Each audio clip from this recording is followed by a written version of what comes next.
Russell Wilson was benched by the Denver Broncos, and now he is a plus 500 in the odds to join the Minnesota Vikings this offseason.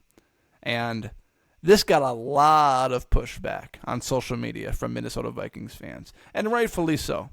Russell Wilson has created no friends by being Mr. Unlimited, by creating all these egotistical statements and brands about himself. The worst thing for Russell Wilson was demanding a trade to the Denver Broncos. Because, and I said this when it happened several years ago, I was like, why would Russell Wilson, of all the places in the NFL, demand a trade to the Denver Broncos? It's stupid. I mean, look at the division. You're going to have to go through Patrick Mahomes for the rest of your career. You're going to have to play against Justin Herbert for the rest of your career. 2 top 10 quarterbacks in the NFL, and that's the division that you wanted to get traded to?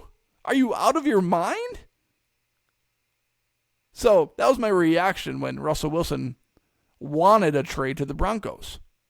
And now it's come to full fruition. It was stupid from the get-go. But he's a plus 500 to join the Vikings. The best odds to join a team this offseason. Some teams were like plus 600, plus 700. And some of it's just like made up. I mean, how the odds makers know? I mean, you have to make a massive, massive bet. I mean, if you just bet $100, you're going to win 500. That's not very good odds. So, as high as those odds are, the Vikings being the number 1 overall team, to get him right now, those odds aren't very good.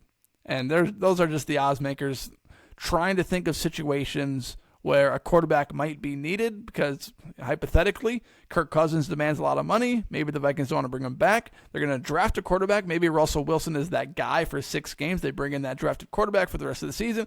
That's what the odds makers are thinking. But I just want to consider what Russell Wilson would look like in a Minnesota Vikings uniform. Because it's not just Russell Wilson in a Minnesota Vikings uniform. It's a roster. And I want to just offer a few things to get your guys' minds heading in the right direction. Hypothetically, let's say the Vikings don't re-sign Kirk Cousins to whatever a year, $40 to $50 million a year. Because his number is just going up and up and up, despite the Achilles injury. What the Vikings have been able to do with the quarterbacks remaining, Kirk's agent is licking his chops right now.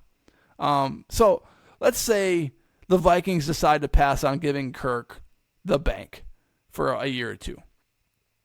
And they decide to sign Russell Wilson to a 1-year, I don't know, $15, $16 million contract, whatever it is. If they indeed did that, we know they're drafting a quarterback in the first round regardless if they bring Kirk Cousins back or not. But if they did that, that would allow the Vikings to build such an amazing team, such a deep team with star players all over the roster.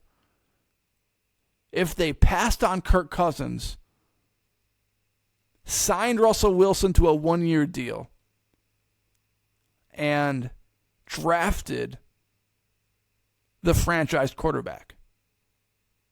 Does that not make a little sense? Because whether you like it or not, the franchise for the Minnesota Vikings is in the hands of the quarterback that they draft this offseason.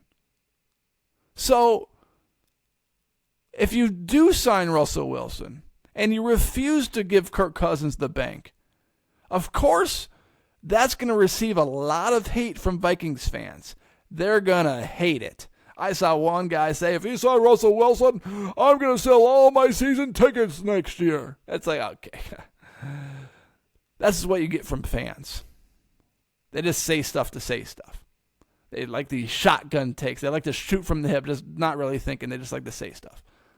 But if you did sign Russell Wilson, you'd be able to sign Jefferson to that massive contract, which you'll do regardless.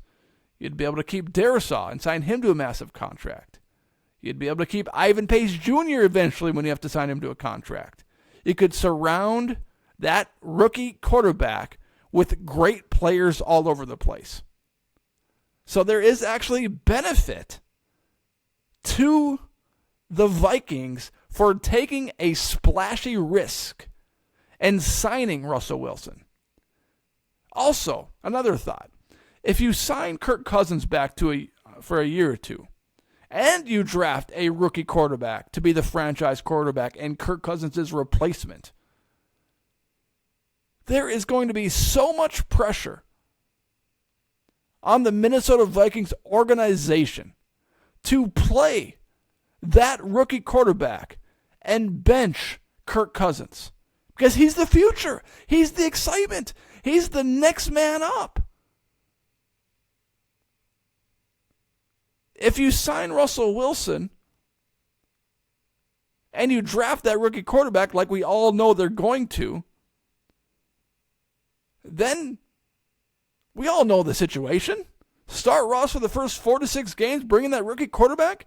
It takes away all pressure from the organization. It takes away every ounce of pressure to bench Kirk and start that guy. You bench Russ, you only got him for a year anyways. Start the rookie, get him in there, get him some reps, get him some practice. Get him comfortable with the wide receivers and the offensive line and the NFL defenses.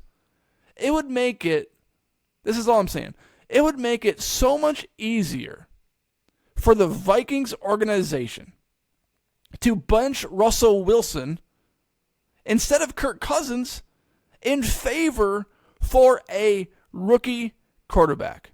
Because you gave Kirk Cousins 35, 40, 50 million maybe. How can you bench that? That's your guy. That's the guy that you said, yeah, we need you back. How could you sub in a rookie quarterback without reps when you got Kirk Cousins in the game? All I'm saying is it would make it a lot easier for the Vikings to build around their rookie quarterback and to bench Russell Wilson if they didn't bring Kirk Cousins back. I love Kirk. I think he's a top 10 quarterback in the NFL. And he showed his value this season, not only to the Vikings, but to the league, because the Vikings have struggled to win games without him.